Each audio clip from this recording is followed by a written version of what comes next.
Hi, I'm Chef Raquel, chef and owner of A Pinch of Salt. I created A Pinch of Salt to be able to reach out to people who were just like me. Someone who at one point wasn't interested in the kitchen and grew into someone who actually wanted to learn a little bit more in the kitchen just because, well, circumstances changed. I got married and I had to keep them alive.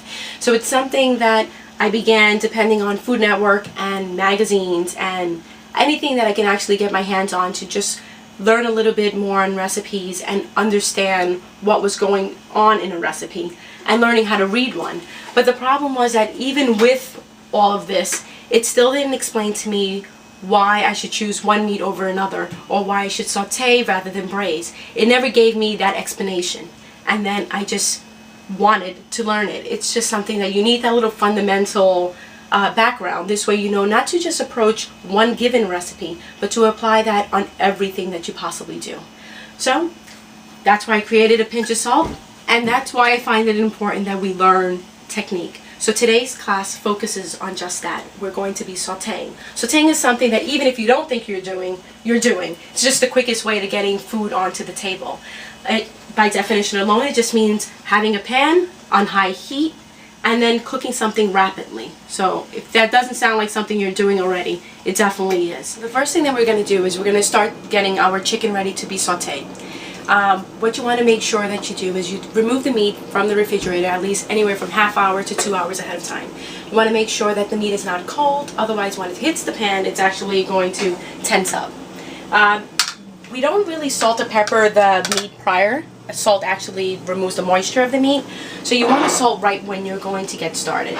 In this case we're using kosher salt. You can use kosher or sea salt.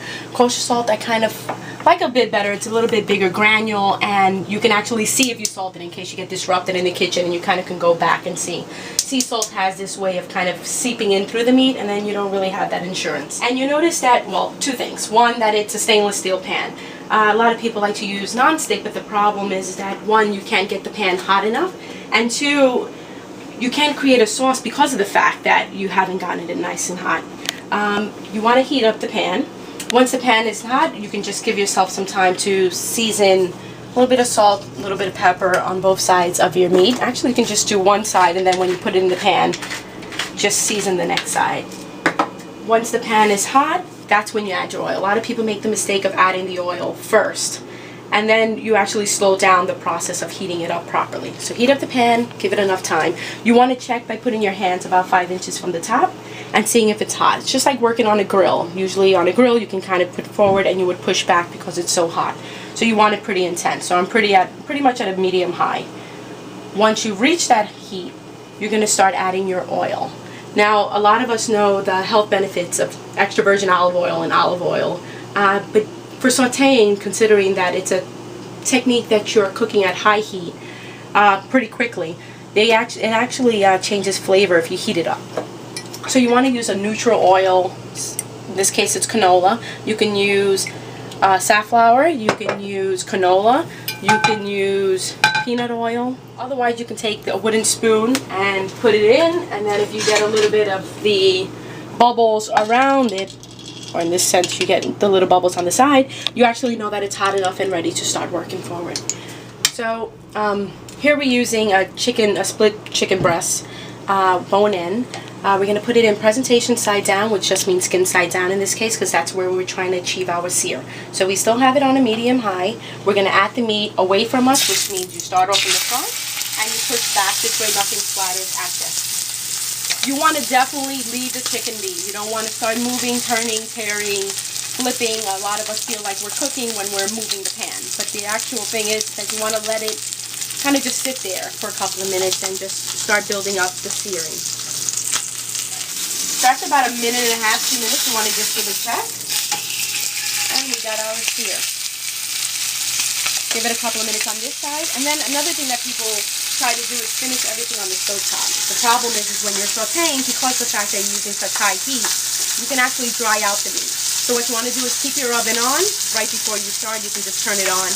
And then, because we're using, again, our stainless steel pan, you can just put the whole thing in the oven and finish cooking.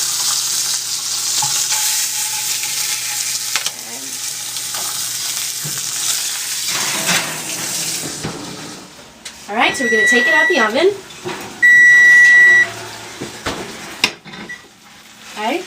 we want to make sure that when we poke it that it actually runs clear, so that there's no, you shouldn't see any more blood, anything.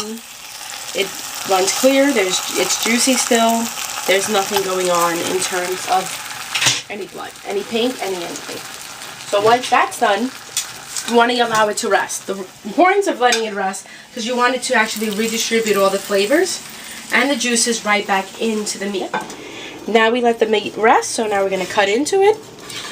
And you see we have very pretty juicy chicken. You want to cut it a slant just for presentation side, and you can continue to cut your meat and pretty much serve as is. So the juices that you actually have left over for the chicken, this is where you would start your pan sauce, or in this case, if it's a quick dinner and you're just trying to get it on, just try to spoon a little bit all over the top. It's really nice with like some roasted garlic mashed potatoes, some string beans, a salad. It's pretty nice. Hope you enjoyed today's sautéing class. Please stay tuned for other techniques, tips, and recipes. You can also look us up online at www.apinchofsalt.com and visit the blog and post any questions you may have. Take care.